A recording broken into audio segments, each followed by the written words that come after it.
na pinakabatang kapatid ni Tatay Digong. As usual, ngayon po ay Tuesday, araw ng dalay. Dalaw, no? Huling dalaw po, Biyernes. Kamusta po si Tatay Digong? Ang usapan namin yun, very pleasant. Medyo lagay mo dito na, Punta ka dito. sabi ko sa kanya, that baka ito na ang last kong sa iyo, visitation, because dito sa amin, as a mother. And I think I miss Sa magkabuli. here also. Kaya kayo na may second Sabi ko, I don't know if I coming here. But so nakuha ko na nasa Qatar kasama si Aimee. Sabi niya, ganun ba? Okay. So sabi ko, well, ang tour of duty ko sa iyo tapos na. So ngayong Friday dapat visitation ko pa rin. Pero if BP Sara siya nag-hear, so siya na nung check out. Sabi ko, take charge na si Sara dyan. Tapos sige sa tingin sa akin, punta ka nga dito. Bakit? Yung pantalon mo, saan mo pinatay yan? Sabi ko, hindi. Pwede. Hira naman napatay. Kung wedding, bilihan mo ako niyan. Ha? Sabi ko, pwede ba? Pwede. So nagpapabili siya na ganito kasi mahilig sa corduroy. Sale kami, sir. Na-sale sa amo, sir. Pareho pala kami. Yes, kami. Huwag yung polyester ha. Gusto ko yung cotton na bala. Kaya from here, tuloy ako sa H&M kasi sa H&M kung nasa nabili. Maghanap na rin ako ng terno na niya pang parati siyang nagkukuhan sa akin kasi alam niya na, tenso ka na naman. Tenso. So updated siya sa Kasi yung maganda po so, magandang usapan namin ngayon. Konsay. Saturday ito. Pakalaw na dadating na si Vicky. Si Mayor Bastay yata. Masasatay na talaga ito. Yung pagpupulong po ng mga Pilipino sa Sabado, nung nakalipas sa Sabado, nakwento nyo? Yun. Talagang natuwa. Sabi ko, umuulan noon ang mga Pilipino, hindi talaga umalis. Nagkuhan pa sila. Nag-concert pa pagkatapos. Kaya ako naging instant celebrity na rin doon dahil dami nagpa-picture. Tuwang-tuwa siya. Again, parati nang inuulit talaga niya. Maraming salamat daw sa mga supporters. Tapos biniro ko siya. Sabi ko, pag ikaw makakauwi ka naman in due time, ang gagawin natin, sigurado yung mga ibang supporters, dadalaw sa Davao yan. Lalo na upo ka na ng mayor. Sabi ko, kailangan magpa-Thanksgiving ka rin doon. Kaya, pagpalityon ka ng baka, pwede para sa kanit. Meron ba kayo napag-usapang balita sa Pilipinas po? Ano na? Meron kayo napag-usapang balita sa Pilipinas? Wala man actual. Ang mga update ko lang sa kanya. Yung ano na nangyayari ngayon. Other than that, wala. Yung ano po, yung survey na siya pa rin ang pinagkakatiwalaan. Okay, yeah. I mentioned the survey. Tuwang-tuwa sa ito. Yes. Sabi ko na, alam mo ba, Mayor? Mayor ang tawagan. Alam mo ba, Mayor? Nandito ka ngayon, nasa ka detention. Ang trust rating mo 63. Si BP 50. Si BBM 32. No? Wala ka pang ginagawa niya. Nasa kulungan ka pa. He's Ano? very happy. May advice ba ho siya kay BP? Ano yun? May advice siya kay BP? Wala naman. But actually, he's, waiting for him talaga. Because I told him na whatever na na-miss ko sa iyo na na-inform kita, BP will be the one. Wala pa. So, we'll wait for BP. And si BP na ang mag-update din sa inyo kung anong magiging usapan. Nalaman ba niya, sir, na namatay si... I also mentioned Freddy Aguilar. Sad. Sorry po. Tinanong niya, anong sakit? Sabi ko, hindi ko alam. Hindi naman na-disclose anong sakit. Pero now we're there. Yung mga, hindi naman lahat ng highlights na nakuha ko sa kanya update. Pero most of the kuhaan yung sa Freddy Aguilar or No, this was informed siya. So better, pagdating ni BP, mas makon siya because it's lawak ang kwan ng BP dyan.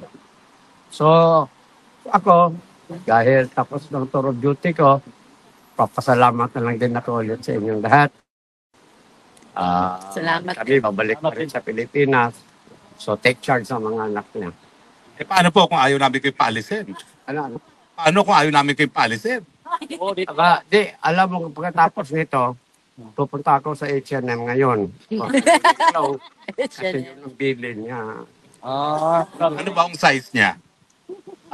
Kami na, mamaya, maganon-ganon na lang ako.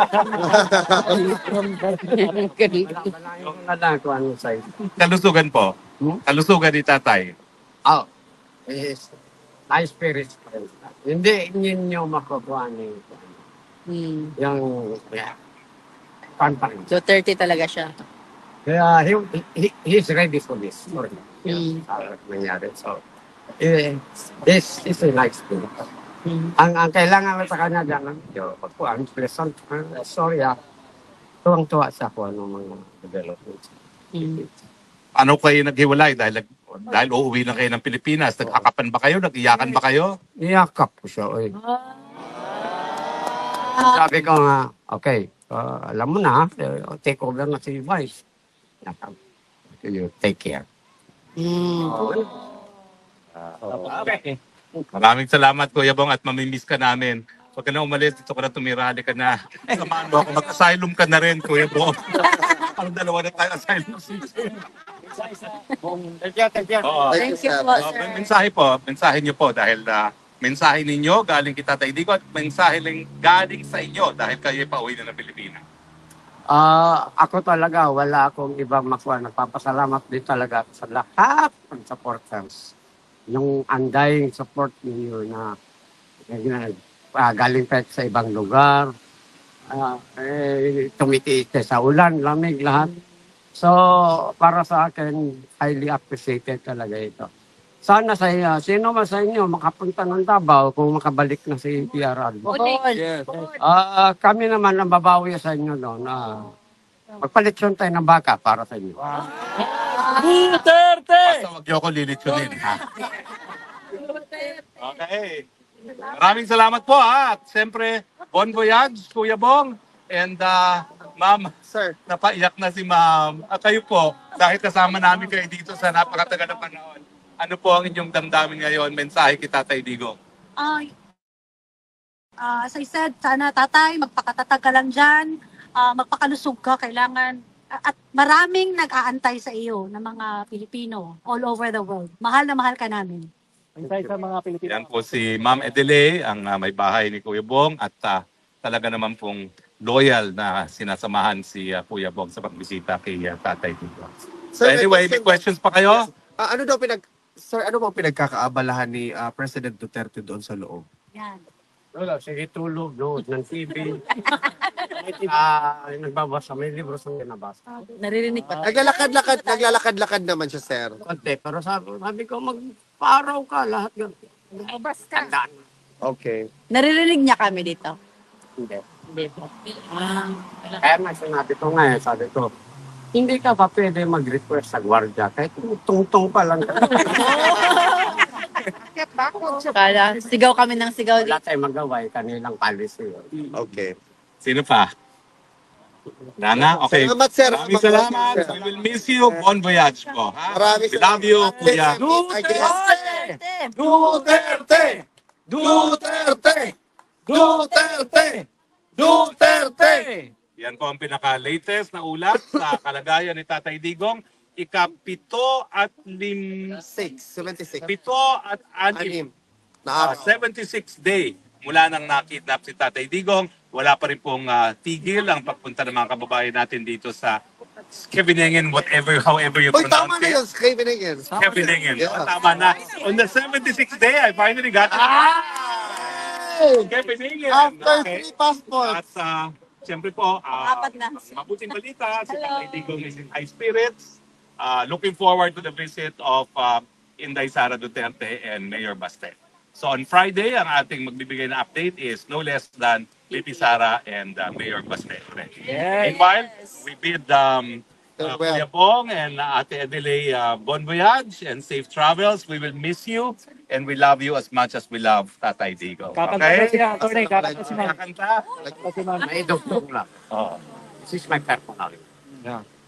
If ever sasama si Senator Amy, tapos kung mag-abot pa man kami dito, I will really tell her, nakita mo na ano ang sitwasyon. Pero how would you feel if si BBM nasa loob? Yeah.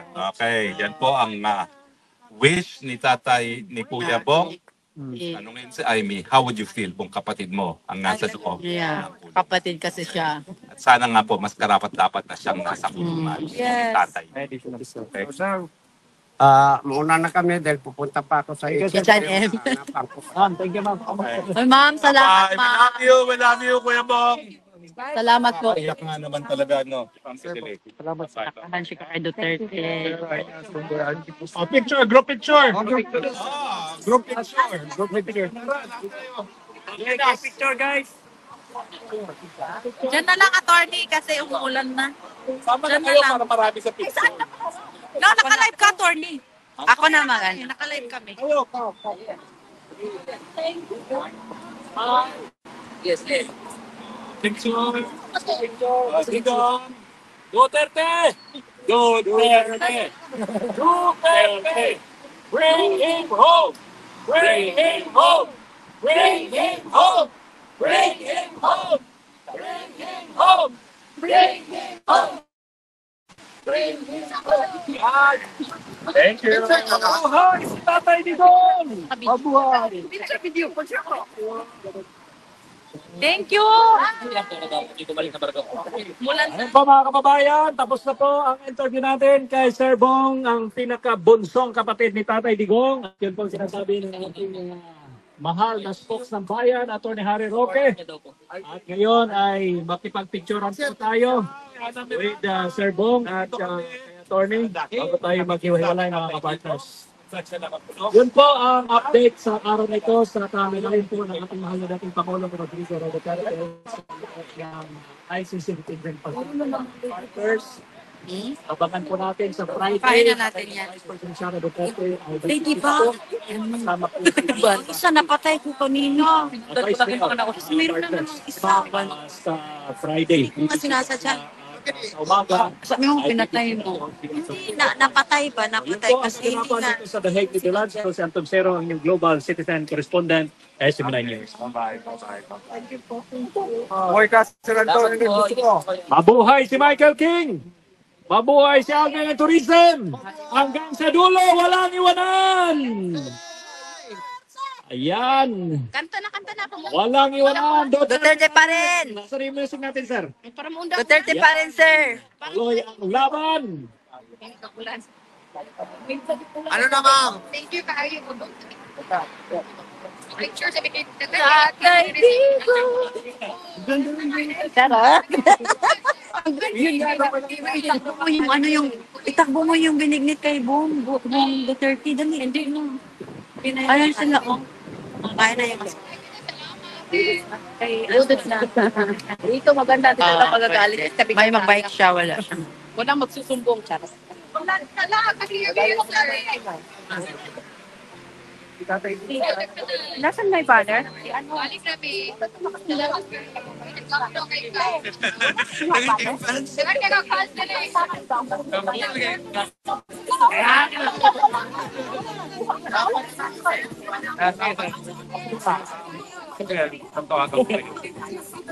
Ready sa